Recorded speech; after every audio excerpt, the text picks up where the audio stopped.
Everyone knows precious metal gems, star rubies, platinum medallions, Flair Legacy, but there are some sneakier and not as well-known parallels from the 90s that seem to fly under the radar a bit more, and you might want to check them out. So whether you invest or collect, whether you like basketball, baseball, football, or hockey, you will not want to miss this video. Let's data dive.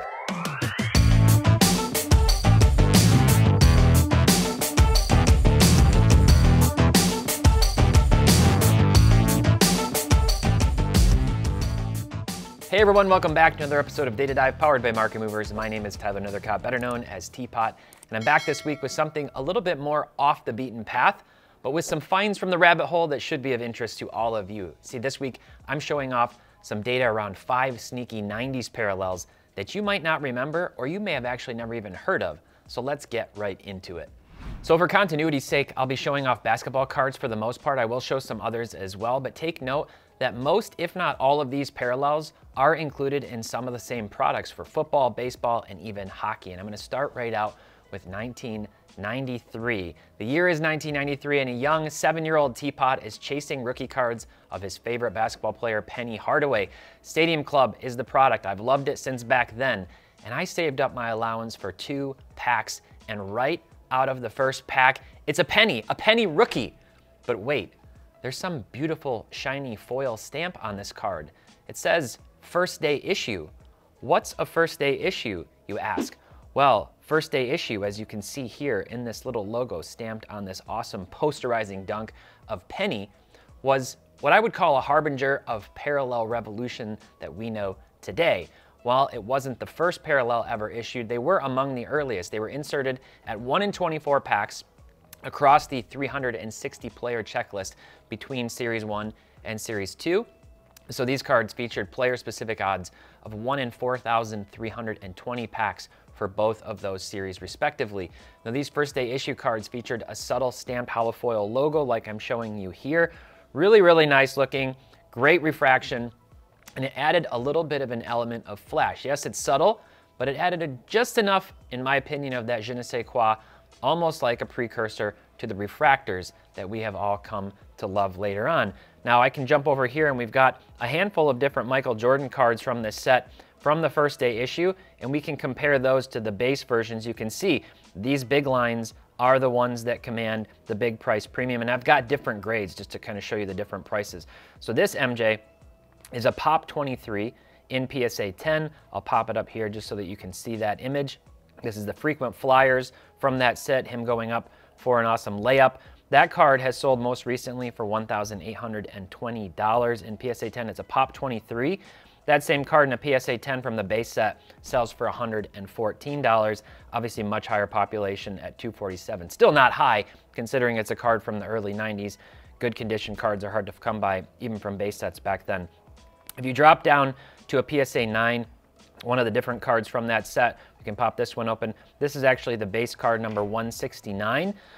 And this one sells in a PSA 9. It's going to set you back about $350. A PSA 8 around $223. So you can see these do command somewhat of a price premium. They fly a little bit under the radar, like I said. And of course, I'm using Market Movers here. If you want to get your hands on this kind of data, go to marketmoversapp.com and use promo code DIVE. You'll get 14 days free to try this out and 20% off any membership tier for life. Now, first day issue parallels are not unique to 1993. They continued in subsequent years for Stadium Club all the way up through today's Stadium Club baseball products. Now, specifically the 1998, 1999, and 2007 first day issue copies were serial numbered, and the more recent ones have a stated print run of just 10 for baseball products. So first day issue, you know I love Stadium Club if you follow this channel, and first day issue definitely has a special place in my heart. All right, parallel number 2 on my list, it's the Collector's Choice Players Club Platinum with a 1 in 35 pack ratio and a bloated 410 player checklist across Series 1 and Series 2. These cards boasted player-specific odds of 1 in 7,350 and 1 in 7,000 packs, respectively, for those 2 series. Now, these cards, I have to say, are quite possibly the most misgraded cards in existence. They're mislabeled in many slabs across all the grading companies. And what confuses seemingly everyone, graders included, is the difference between Players Club and Players Club Platinum, and I'm going to show you what that looks like. So here I've got all three of these cards, thank you to whoever the eBay seller was who lined these up nicely like this. And you can see this is the base card from Collector's Choice in a PSA 9, just the regular Collector's Choice card. And then we get this Players Club. So if I zoom in on this a little bit more, you can see I'm actually going to go way in. Let's see if I can drill down here. There's this foil stamp, and it says Players Club. And that's all it says, is Players Club. The Players Club Platinum has this little cursive P on here, and it actually has the word Platinum. And yet, for some reason, and I think it's because these are somewhat obscure parallels, somewhat, unknown to a lot of people, those Players Club Platinum ones end up getting mislabeled, or rather the Players Club, the regular Players Club, which are more common. They were still, I don't know, like 1 in 4 packs probably or something. They get mislabeled as Players Club Platinum, so I'll show you some examples of that. Here's a PSA 9 Michael Jordan. PSA says Players Club Platinum. If I scroll down, this is not Players Club Platinum. This is a Players Club card. PSA is not the only one. I'm telling you, everybody messes this up. Here's an SGC slab. This is Players Club, Scottie Pippen, labeled as Platinum. Here's a recent tag slab, also labeled as Players Club Platinum. This is simply a Players Club card. So you have to watch out for these. If you're gonna go shopping for these cards, you have to watch out for them. The big difference is you have sort of this glistening foil on here on the Players Club and the Platinum, but like I said, these are labeled specifically a little bit differently.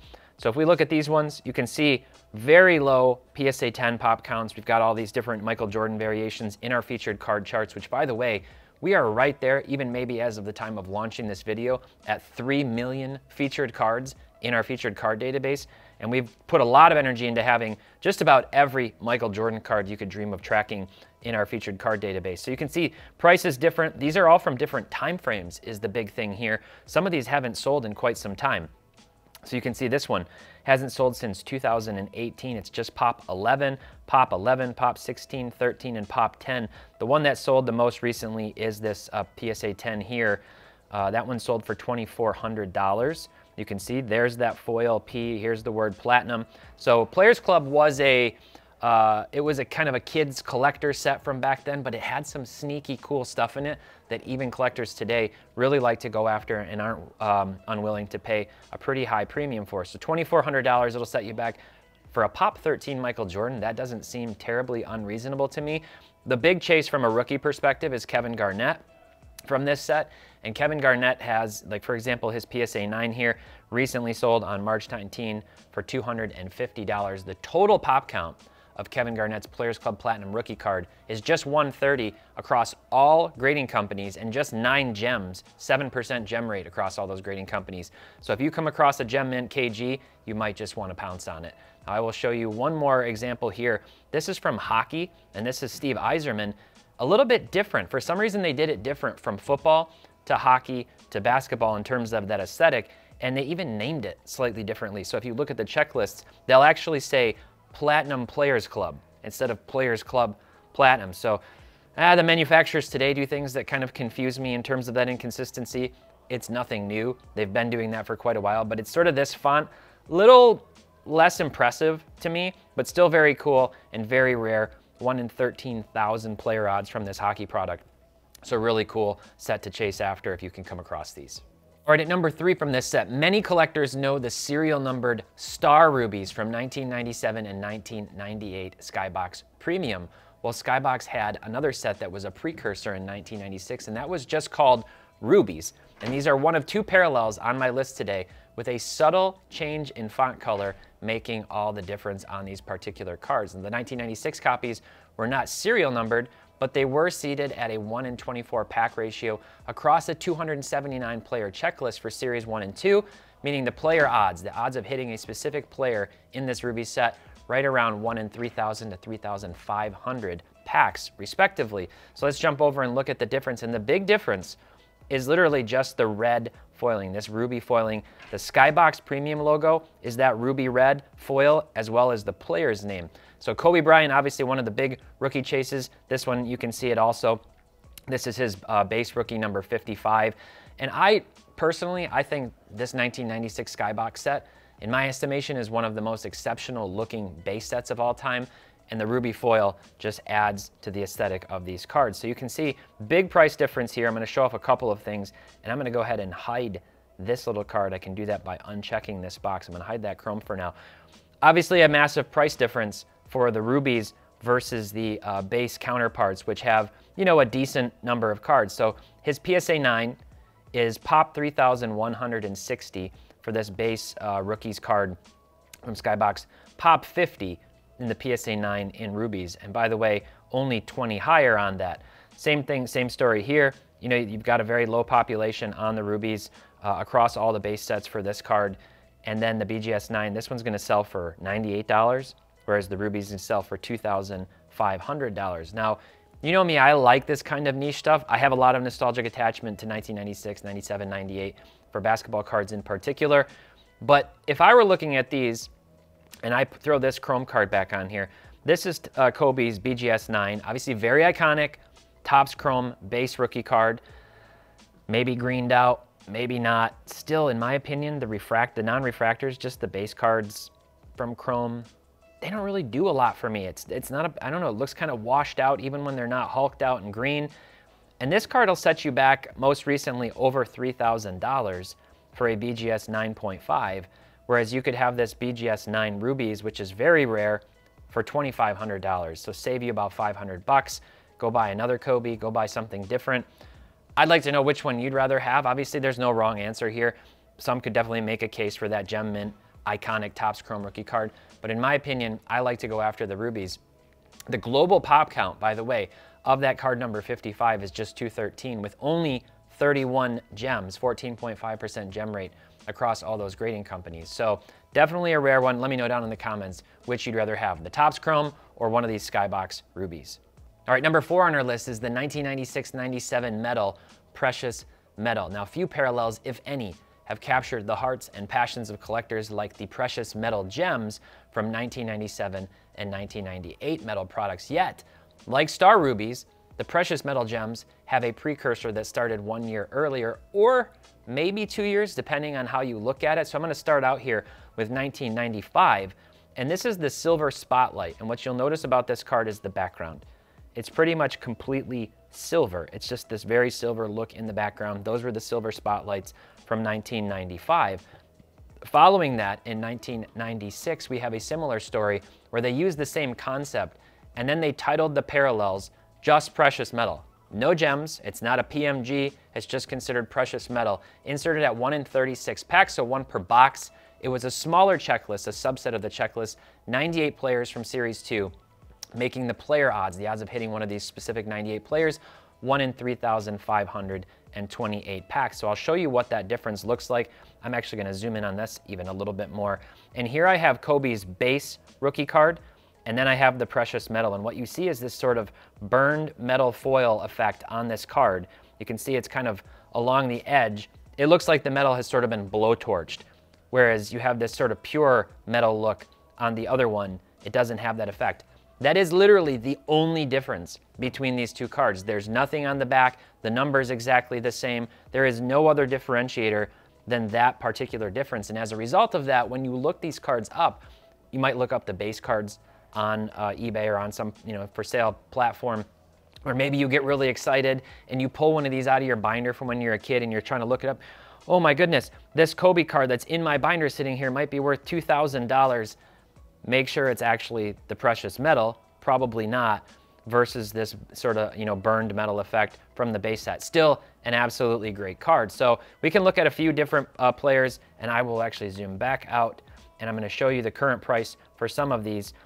Very notable draft class. So I just showed you that PSA 9, right under $2,000 for a PSA 9 Kobe Bryant, and that one is Pop 29. 24 higher with PSA, and that's going to set you back almost $8,000, this card having sold recently in January. You've obviously got Iverson in a PSA 9, that'll set you back $500. Steve Nash, about $400 in a PSA 9. You could go for Ray Allen, Sharif, all kinds of great players from this 1996 checklist. Obviously Michael Jordan, and one of the cards that I have it in a PSA 8, and that doesn't bother me at all. It's this Grant Hill, and this one is Pop 4 with just 6 higher graded copies. So you can see that, in my opinion, it really shows off here. It's just that clean metal finish as opposed to that burned metal finish. So number 4 on our list is Precious Metal from 1996 Metal. All right, fifth on our list, and last but certainly not least, this parallel, arguably my favorite from the list. 1997 was the absolute peak of my childhood collecting, and there has always been something about the 1997 Flair Tiffany that really calls to me and speaks to me. Now, this particular Flair set in general featured obviously the base cards, but then there's a crystal parallel that were 1 in 2 packs with a gray logo and kind of a glossy cardstock finish, whereas the base is sort of this paper finish. And those ones, in my opinion, are kind of underwhelming. I think they actually look worse than the base set. But the Tiffany, on the other hand, stands out with a lot of elegance and rarity. Those were harder to hit, 1 in 20 packs across a 345 player combined Series 1 and 2 checklist. So the player odds, 1 in 4,000, 1 in 3,000, roughly respectively between those two series. And in spite of having the word Tiffany literally beneath the Flair logo, these cards, like many others, often get mislisted on eBay in raw condition and sometimes even misgraded. So here we have the base Tim Duncan. You can see it has sort of this just gold foil finish on the card. The paper stock is, in my opinion, it's actually really nice. Maybe it's a nostalgic thing.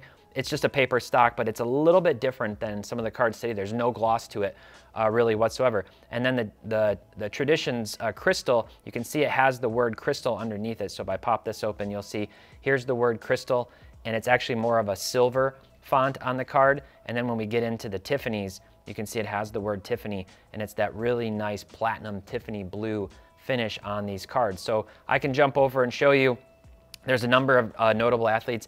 These actually sell pretty well, especially in high grades for a number of players. I've picked up quite a few of these. This is a set that I would love to just have the entire set of. Everybody, the whole set. I'll probably never pursue it because that would still be quite the financial investment to put into going after something like that. I'd love to know if anybody out there has this complete set. I have to imagine somebody does. But I do have a Kobe in a PSA 9 that I picked up from Burbank about a year and a half ago. That one's pop 35, just 6 higher. So just 6 in a PSA 10, and that card having sold for $502. Let's see if I switch this to a PSA 10, if there have been any sales in our database of this card. Looks like about a year ago, in March of 2023, this one did sell for $3,250 in a PSA 10. So obviously there is a, kind of a following for these cards. 502 for the PSA 9. Tracy McGrady and Tim Duncan, two of the very notable rookies, even KG commanding $170 for his PSA 9. And obviously you've got Michael Jordan. PSA 9 is pop 47. We can see 14 higher in a PSA 10. That's a nice landscape card with MJ kind of flying up to the hoop. They always managed to make sure they picked really good photos of Michael Jordan. So the last set there is Flair Tiffany, and I'm going to show you one of my favorites from my collection. I told you these are very often in football. They're also in baseball. I have a Barry Bonds. I have a Derek Jeter. And I have this Barry Sanders, which is pop 1, none higher. The football ones in particular seem incredibly hard to come by. And I think this has to do with the fact that print runs on football cards in the 90s were just in general much lower, much lower than baseball and basketball. So this is the only one I had ever seen for sale, and it was in a PSA 9. And I threw out, kind of a big bid on this one because I was like, I never see this card. This is the highest copy. I wouldn't mind having a lower grade of this personally, and then giving this one to somebody who's a big Barry collector who likes the highest grade. But for now, this one's pretty firmly cemented into my PC. The last thing I'm going to show you, this is just a fun one. This one totally confused me. A few years ago at SCI, Jeff had us open some boxes of metal, and that was really fun. That was like pure flashback to my childhood. And we pulled this card out. This actually came out of a pack. It's just an error card. You can see it's supposed to be Grant Hill. It is Grant Hill. It's the silhouette of Grant Hill, but somehow it got misprinted, and it almost looks like one of those collector's choice sticker cards that I used to peel the sticker out and put on the inside of my binders when I was a kid. So I've never seen another one like this. I guess it's a one of one. If you have any of these, I'd love to see them. Let me know down in the comments if you've ever seen these from that 1998-99 metal set. Other than that, do any of these parallels stand out or catch your eye? Do you like these? They're pretty subtle. I know maybe they're not for everybody. Did you know about any of these before today? And what other parallels from the 90s fly under the radar in your opinion? Let me know down in the comments. And while you're down there, do me a huge favor, like this video, make sure to subscribe, share it with a friend. Thanks so much for watching. Until next time, happy investing, keep on collecting, and make sure to have fun.